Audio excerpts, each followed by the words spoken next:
Evening. How do all? Day 14.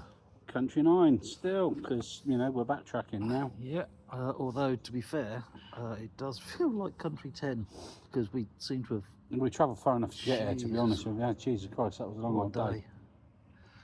It's over 5 hours riding, 250 odd miles.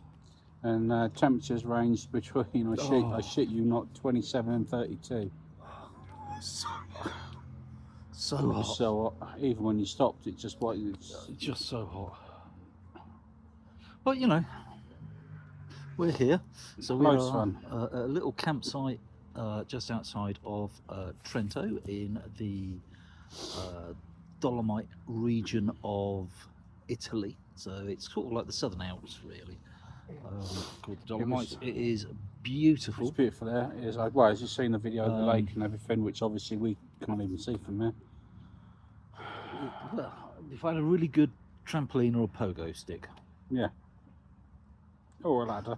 Probably a ladder would be probably best. Safest, wouldn't it? You'd get a constant view then rather than the pogo view up and down. There isn't. There isn't. But it is fabulous here. It is an absolutely lovely little place. It was just fab. Distance stroke time wise, it was the lesser of several evils. Trust me, when we got here, we seriously wanted to get off the bike. Yes. It was like, all right, I seriously had enough. I don't care. I just want to pitch the tent and not get on the bike anymore today. That's it, I'm done. But we're really, ideally, a little bit too far from Stelvio, but I mean, there's no way now we'd have... Well, if we No. we would have if we really had to. Which no. Yeah, no. Yeah, we don't want to. Tomorrow's going to be a good one. Strangely, still some nice scenery. I mean, although it was mainly motorway and everything, you can... It's quite odd because you could see the mountain from where we were, coming up into Italy and everything. You could see the mountains off in the distance, and of course as we rode, we were getting nearer and nearer to them. Yeah. So there was still something nice to you know, take your mind off of it, so to speak. But I mean, oh god, no, I wouldn't do it again. I mean, we were saying that basically since we got to Austria. We haven't been out of sight of mountains, have we? Out of sight of mountains. Wherever we've gone, we're either in a mountain range, or we can see the mountain range that we're either coming up to, or we've just left. So is that what it is? We've got a local brew from the fridge each. Yeah. Just side, bro. Just side.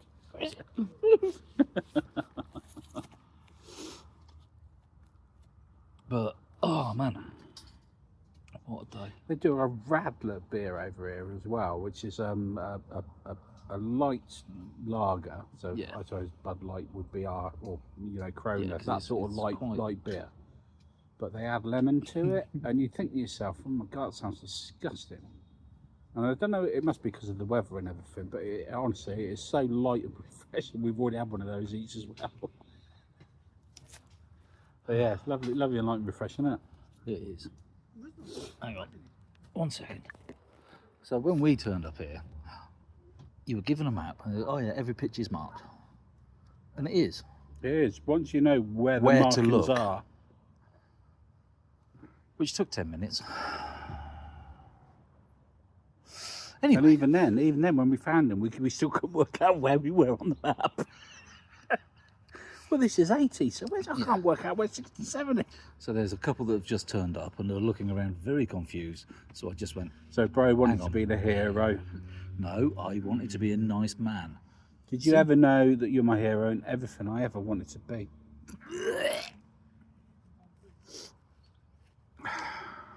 I'm going to pay for your oral therapy. If this trip has highlighted What's nothing... the next time? If you are the wind beneath my wings. If this trip has highlighted anything for me, it's the fact that I apparently am the normal one of the three of us. And I find that really distressing. You take that back. You take that back. How dare you say you're normal? Oh, no. I didn't say I was normal. I said... the normal one of the three, so normal. Yeah, the most normal. It's very scary. I should point out, Deborah, if you're watching this, obviously we love you. We love you, Deborah. Don't call her Deborah. This isn't like Deborah. I like it. We like you, Debs. See, Debs. Don't It's go. too long. Yeah, not enough syllables. No, it's not. It's not too long. Debbie? Too short. We could do a Debbie. Debbie? Do you like Debbie? We love you, Debbie. We do. See, it's not right because I don't think I've ever called my sister Debbie. No, me either. It's Debs, isn't it? It is, yeah. We love you, Debs. It's just going to have to be a long Debs. Debs. We do. Even though he's just took the piss out of you. No, I haven't. Not me. No, I haven't. And I think, in fairness, my sister would be the first to agree that she is considerably less normal than me. That is true. She does have and she's got a fair point with that, to be fair. We still love you. Anyway, so we're on a nice little peaceful campsite, drinking beer. Drinking beer on an empty stomach, which is never good. No. But looking on the bright side, the Radler's actually very low alcohol. I think it's only like 2% or something. Yeah, so it's more of a refreshing thing. It's a refreshing kind of, and it is refreshing. Very refreshing. So yes, tomorrow, another long day. We've got about a 3-hour ride to get to Stelvio, and then an hour and a half to get over Stelvio. And then I'm going to try and book a campsite the other side of Stelvio. So, because I think 4.5, including Stelvio, is a lot. Yeah, I think we'll stop somewhere. Yeah, probably at the top of. There must be somewhere at the top of Stelvio. Oh, like there was on it's bound to be. It's bound to be. Got to be. Bound to be. But yeah, it's today's just been. Today has been getting from Pula to here, and that is all today was about. We've got several days like that on this 3-week trip, whereby it's just a question of getting there. There's nothing to say, nothing to do. Getting to the start point for something good. Yeah, it is just about getting from A to B. I will tell you though, top tips for you again, the difference between Croatian drivers who seem to take everything as a suggestion. Like, you could do this speed limit if you want. You shouldn't overtake here, but if you want to, nobody's going to say anything. That's their attitude to driving. You get into Italy, and they are divided into 2 distinct categories. The first category is Category 1 is that obviously all of the road laws, speed limits, overtaking, and everything was written as a joke, right? And should be laughed at and scoffed at and ignored. Category number 2.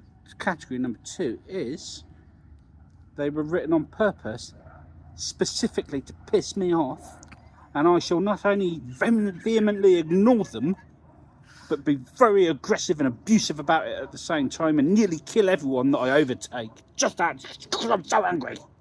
How dare they? How dare they? And they are the 2 categories of Italian drivers. Proven, like literally seconds after we crossed over the border. And I said to him on the headset, I said, there is an Audi like 2 foot, and I shit you not, 2 foot off of my rear tyre as we're overtaking stuff. I said, we'll just pull in and let him go. And he went by, and every panel was buggered. Every panel was knackered where he'd hit it against something. At least down the... So you've got, it's an Audi, every panel's damaged, and he's Italian. It's a perfect trifecta. What more proof would you ever need? It was absolutely... And once he'd aggressively overtaken, this was the weird thing, once he'd aggressively overtaken, within 5 miles we overtook him again because he'd calmed down, it was in the inside lane. No, it's traffic. We oh yeah, we went past him anyway, didn't we? Yeah, it was in traffic, and we were still employing the Croatian thinking to speed limits and filtering and stuff, which was do it if you want. This law applies to other people, surely, not us. Yeah. This law applies to people that don't know how to ride. Mind you, later on he did stonk past us doing like 300 mile an hour again. Not as fast as that BMW X3 came Jesus Christ. I said to him, there is a big black car coming up like at speed you would not believe, and this is on the Italian motorway, which actually has speed limits. It has a speed limit. It does have a speed limit. Yeah, but like I say, remember there's 2 distinct Italian drivers. Jesus. And it came flying up, and we both got in because like there was no way he was going to stop or slow down. Nope. and absolutely stomped past us. He did. Never saw him again. No, did we? He was gone. No, he was absolutely gone. Oh, highlight of the day. You ready for this? So we're in a rest stop, and my highly autistic brother here turned round to the copper and went, "What's that bit on the gun for?" I was talking to some very nice Italian policemen about their guns. I had a flashback to when Big John did something very similar in an don't Italian truck stop. never ever grab their gun. They get very, very anti. Yeah, well, that was with an Uzi. But actually, the copper was really nice and spoke English yes, very and well. spoke English and everything. He was brilliant. And I did say, I'm just going to point at the bit. So he's like, I said the gun. I said, I'm just pointing at it. But he twigged that I needed to point directly at it and almost touch it to say this bit. And what they do is, because I was saying to him, a normal holster would just be tied to your hip. And I said, but you've got this extra bit, and it was stuck out from their hip. And so I was saying, what's that for? And he said, when you get in the car, he said, you got to put the seatbelt on. If the pistol stays there, it's in the way, he said.